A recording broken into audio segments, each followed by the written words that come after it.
Hello there, ladies and gentlemen. Mole Trap here, coming at you with game number 3 of the GomTV Season 1 MSL Finals between Bisu and Savior. Gonna get right into game number 3 here. This is going to be on the map Blitz X, which is a kind of a peculiar map. It's a really interesting map though. We saw a lot of cool games on this map in 2007.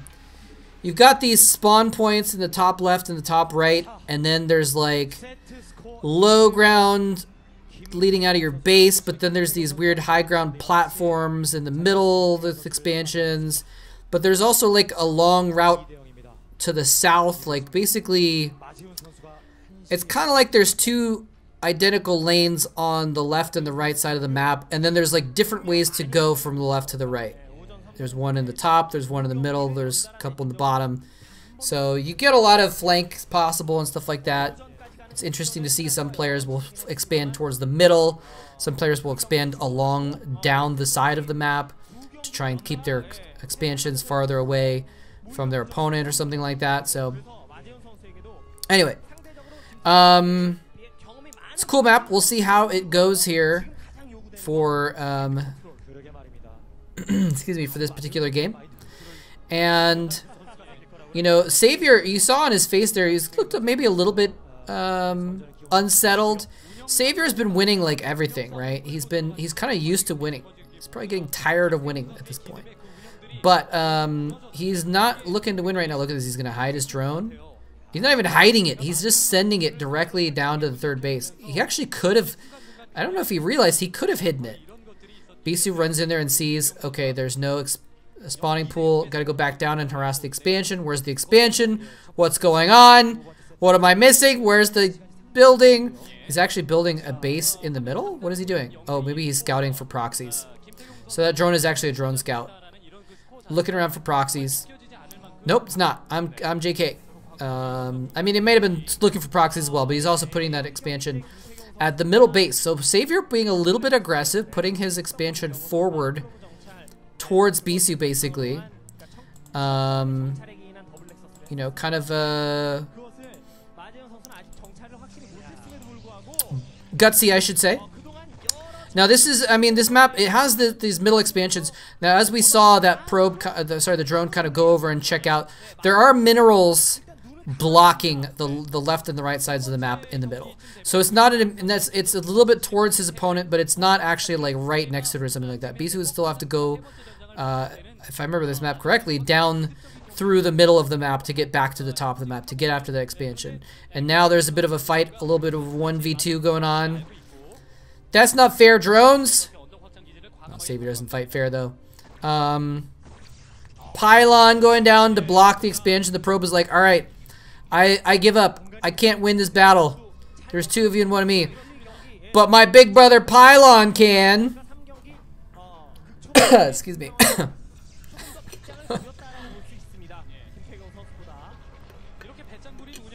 Sorry about that. Needed to get a drink of water for a second. For some reason, when I was saying Big Brother Pylon, it made it like itched my own throat a little bit. My apologies. Anyway, we got Bisu going for his normal stuff here. Now this is a difficult map to pull it off. He doesn't have a choke point that he can really, you know, there's Zerglings are out. They're taking out that pylon. He's gonna build another pylon. Do it, probe. Do it, you won't. Do it, you won't. I was right, he won't. Anyway, yeah, so it's a little bit more difficult to pull off this expansion build, which kind of depends on getting away with a lot by having a really clever wall to defend in case any early attacks happen. In this map, he can't really do that. There's no way to do it. So he's kind of turning his own buildings into a wall, basically, using his nexus as like part of the wall, basically. But it does mean he's a little bit vulnerable. If Bisu does the exact same thing here that he's done in the past, he does, I think, leave himself open to an early attack by Savior. But here's the thing. Is Savior stuck in his style? Right? Remember Boxer versus Yellow in the semifinals. in, what was that, 2003 or 4, when he bunker rushed him 3 times, right? Yellow just kind of had the way that he could play, and it's really hard to adapt to a new meta on the fly, right? You can't just do that. And so, like, he's got this certain play style of he likes to go for this big long game. Okay, there is a hole there. Never mind. There is a hole in the minerals. He can get right through and attack. Okay. I was like, I thought you could attack, and then I second guessed myself, and I looked at the map, the picture of the map, and it looked like there wasn't a gap there. Ooh, he gets a drone. And so I was like, okay, he must have to mine out the minerals. And then I had remembered correctly the first time. I haven't casted a game on this map in like 12 years. So give me a little bit of slack, hopefully, as far as remembering such details. Anyway, yeah, so there's the Stargate. Wait, what was that? We just saw another building. Is that... Okay, he's showing me... Okay, Citadel. Okay, so, again, going for the expansion into the Sarah DT tech. And again, I kind of feel like... You know, and this is my very not expert opinion, but I just kind of feel like this is a playstyle counter that, like, if Savior was more aggressive, you know, if this was July Zerg, you know, July Zerg might win, because July Zerg is going to say, oh, you got an early expansion and early tech? Welcome to Infinity Hydralisks. Maybe not Infinity, but like, you know, he'd send in a dozen like, imagine if a dozen Hydralisks attacked right now. What's he gonna do about it with one Dragoon and 1 Zealot? Nothing. You know, the cannons can only do so much. The cannons are static defense. They stay put. They can't really do a lot. So anyway, the Corsair is now coming out. And again, it's all about scouting as well. I don't recall how long Bisu's scouting probe stayed alive that time. Of course, he did actually send out that Zealot, which was able to do some harassment, but also was able to do a little bit of scouting. So it's very important that he keeps up the pressure that way. And look at this. He knows the Mutalisks can be on the way. Cannons warping into the main. Scourger on the way as well. Chasing that Corsair back to base, making sure he can't take out any more cheeky overlords. So here we go. This is what I'm talking about. Savior is going for the 4th base. He's going for the 4th base again, even though he's been caught with his 4th base pants down a couple times in a row. He's going for it regardless. Just depending on the style that has worked for him so much before. And so, are we going to see him again get caught kind of with not enough stuff when Bisu makes his push? You know, that's the trick to Zerg is knowing when. You know, I've said this before, even just recently, but I'll say it again real quick. Just that, you know, one of the cool things about Zerg is that you can kind of choose if you're doing defense or offense, or I should say econ or units maybe, econ or attack power. And you can switch back and forth instantly, right? There's no delay because of the way that Zerg is set up. And so you can macro, and get your econ going like crazy, and then switch it back up into making units. But you have to do it at the right time. If you do it too late, you're stuck without an army, and you can't defend. You do it too early, you're stuck without enough economy, because the Protoss or the Terran is just going to keep macroing their army and their economy at the same time. It's just how the macro works with them. So you have to make the right moment to pick the right moment to switch. And oh, those Corsairs, sorry, those Scourge got a little bit confused and they died for it. Looks like one might have landed, but there's also an Archon in the mix as well. So the Mutalisks are basically useless right now. Unless he makes a lot of Scourge and goes in with a huge Scourge attack right now, when there's only 5 Corsairs, he's going to lose the air of battle. And the Mutalisks will basically be useless because Archons plus the Corsairs means that they're not going to be able to do anything. And I don't know who that woman is, but she is really... I mean, Savior had a lot of fans. Savior was a big deal. And so I would not be surprised if she's probably a Savior fan who's really on the edge of her seat, worried about his status in this tournament where he's trying to win his 3rd MSL in a row. Dark Templar trying to sneak through is going to get picked off by a well-placed Overlords. The Overlord... Sorry, well-placed Overlord. The Overlords do not have the speed upgrade yet. It's probably on the way, but until that speed upgrade isn't finished, it's not going to be able to do much. And there we go, see? He made the Scourge, but it's too late. There's 7 Corsairs. They have +1 weapons. There's nothing that the Zerg can throw at them in the air until they get Hive Tech that can deal with that many Corsairs, basically, in realistic sense.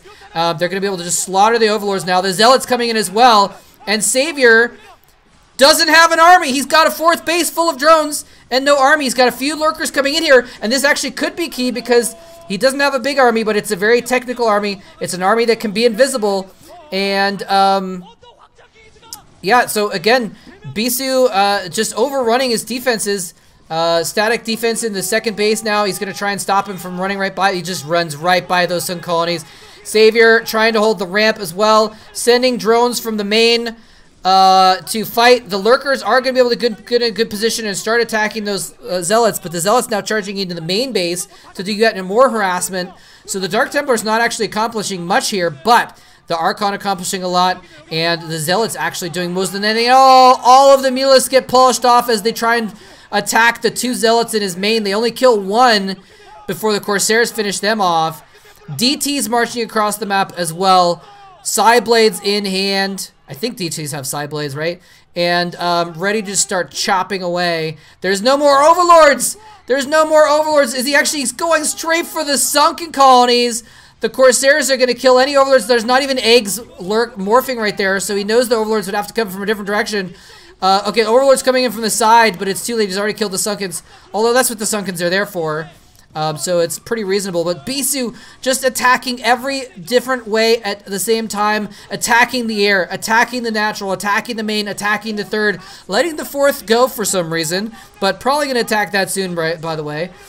Just going every which way at the same time. And Savior just doesn't have enough of an army to split it in 3 different directions and still deal with it. And there's the shuttle going across the map. Looks like he's going to start dropping some DTs behind the lines as well. Oh, the main is undefended. There's nothing scouting. The Corsairs have killed off all the Overlords. Savior has no vision at all. Oh, he's just going to charge right in here with these DTs. 4 DTs can take out buildings so quickly. The Overlord pops, but he's rallied to the front. He actually sees the Dark Templar. He's going straight for the lair. Corsairs running into the natural at the same time because he knows that the units are being routed into the main to deal with the Dark Templars. He's killing everything. This is going to be so frustrating for Saber. And you know what? You deserve it, you scumbag. But this is, sorry, a little bit of anger coming out there. There's still some Savior fans, by the way. So I'm sorry if there's people who are fans of Savior's old days, at least. His pre-scumbag days. There he is, dancing his Hydralisks in defeat before throwing out the GG in the last game of the finals. And Savior has been defeated. Savior has been dethroned. The multiple MSL champion has has lost this one, and Bisu has won his first title, ladies and gentlemen. Absolutely amazing, amazing play. And he is super, super excited about that. Look at his team is just so happy for him as well. Really, really, really cool stuff there. Yeah. I mean, like I said, this is his first title, and this is the turning point. This is an important moment, not just for Bisu, but just in general, because this is the turning point. This is when, you know, it flips. 2006 was the year of Savior. 2007 would become the year of Bisu, because Bisu wins the next 2 MSLs. I'm sorry, he wins the next MSL, and he gets second in the MSL after that. He gets gold the MSL after that.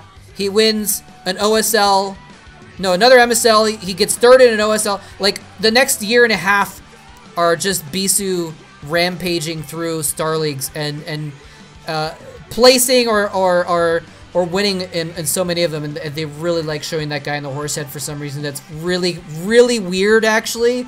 Like, not that he's wearing that, like, sure, that's funny, but it's so weird that they keep showing the guy in the horse head. Like, they've got nothing better to show, that they're just gonna show this random funny guy. Anyway, so this is like the chapter turning, and you know, it's kind of a fade. It's crossfade, because this is not the end of Savior exactly, but this is the beginning of the end of Savior, because he loses this MSL. He actually wins the the OSL right after this. Let me just double check. I'm sorry, no, I'm sorry. The OSL that he won was a few weeks before this. So I was looking at the order of they were listed, but this is actually this game was actually played after that. So Savior actually had just won an OSL, his first OSL, after winning 1, 2, 3 MSLs. So he just won his first OSL, and now he loses the MSL finals to Bisu, and he doesn't win another Star League. He doesn't.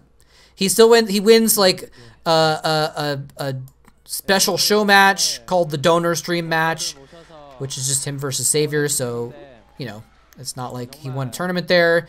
The E-Stars StarCraft Heritage League, he wins that, but that was kind of like, it was called Heritage League. It was all of the old school players and Savior, right? Anytime Kingdom, Nalra, Reach, Boxer, Nada, Toss Girl, Yellow, and Savior. So like, it's not a real competition. So this is the last Star League that Savior places in, and Bisu has shut him down and ends his career essentially.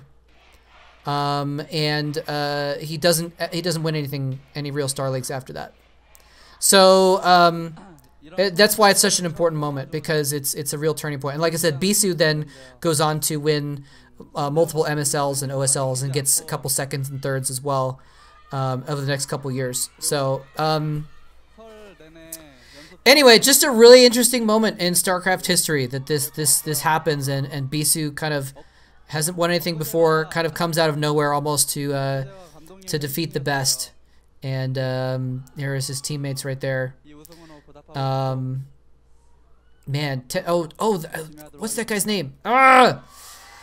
Man, 10 years ago I would have been able to list off their names really easily, but now I'm like that too. I'm good with names, but I'm never good. I'm good with faces, but I'm never good with names. So anyway, I don't know what they're saying at all. I'm just kind of rambling myself right now. Hope you enjoyed it. We're still gonna. I think I'm still gonna try and do one more Bisu game. I've got some Bisu replays. I'm gonna try and pick a Bisu replay so we can do another Bisu game, and then we'll figure out what to do next. And so thank you very much for watching, and I'll see you next time.